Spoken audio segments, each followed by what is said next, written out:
Hi, this is Olencelot. I'm going to do another one of my thought chains that I do every Sunday and sometimes even during the week. This is about the 5th grade that I was in, and this is part 3, and if you haven't seen the other parts, then push this button to start.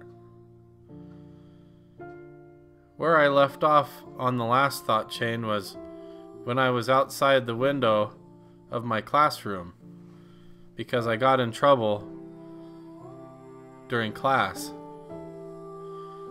And so my teacher was headed for the door, and when I noticed he was going to the door and I was supposed to be out in the hallway, I got really scared that I was going to get caught for sneaking outside when I was supposed to be reading my books. So I took off running like as fast as my legs would go, which for me never was very fast. And I ran up to the doorway that went back inside, and I could actually see my books on the ground, and right there where I was supposed to be, the door was beginning to open, and I was still outside looking through the doorway. So I slammed the door open as fast as I could, and I dove in through the doorway, and when I dove in, I landed on my knees, and I slid right as the door was opening where my teacher was. And when I slid to where my books were, on my knees on the carpet, I ripped big holes in my pants and gave myself really bad rug burns right on my knees. So I hurried and grabbed a book right as my teacher poked his head out the doorway to check on me. There was really only like maybe a split second before he looked at me and when I had the book in my hands. And I thought, boy, I made it. And I was sweating because I was running so fast. But that's when I realized the book that I was holding was upside down. And I thought, oh no, he's going to know that I'm not reading my book. And I'm going to get in big trouble, and that means I'm going to go to the principal's office and I'm going to have to sit on the hot seat. But for some reason, my teacher looked at me and all he said was, "Just checking." And after that, he shut the door and went back into his classroom. And I never really even got into trouble. That was like the first time I'd done something so bad and got away with it. But it definitely wasn't the last, because since I got away with it once, I mean, when you're in the 5th grade, why not try it again, right? That's what a dumb kid like me thought anyways. My teacher in the 5th grade, he had this bell on his desk. And what he did was when anybody started making too much noise, he would ring the bell. He would walk over to his desk and go ding and say, "Be quiet."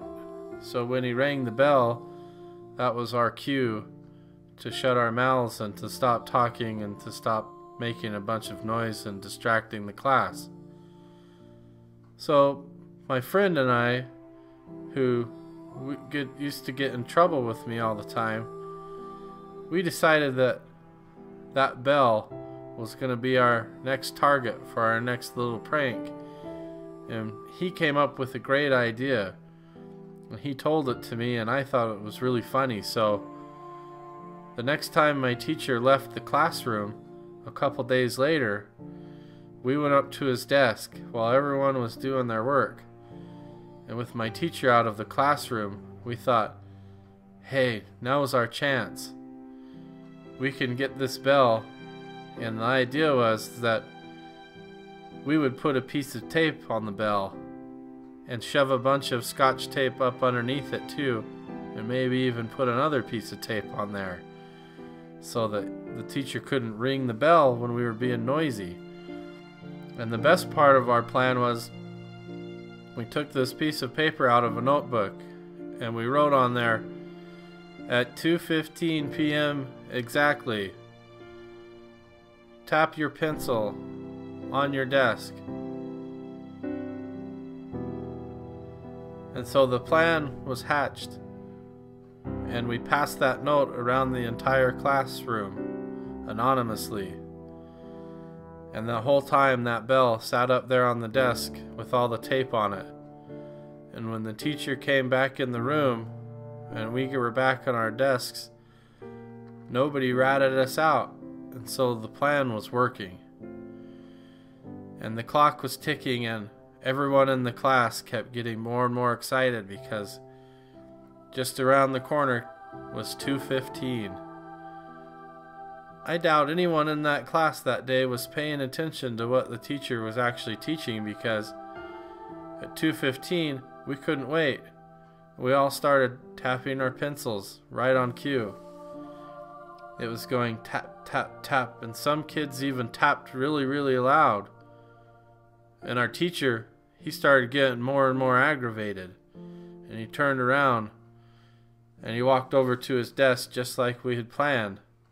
And there was his bell with the tape and everything. But the funny thing was that his vision was so bad, and he had these big glasses on, and he couldn't even see the tape. So when he went to hit the bell, he smacked it with his hand, and instead of going ding, it went tunk. And he hit it like 3 times, tunk, tunk, tunk. And every time he hit the bell, everyone started laughing louder and louder. It was one of the best days of my life. And I think, even though the 5th grade was crazy and I was a bad kid, I have a lot of good memories. And there's even still more memories from the 5th grade that I'm going to tell you coming up soon. So once again, this is to be continued. But I kind of ended this story, and I'll pick up a new one somewhere later on, maybe even earlier. So in a way, it's kind of a cliffhanger. See ya.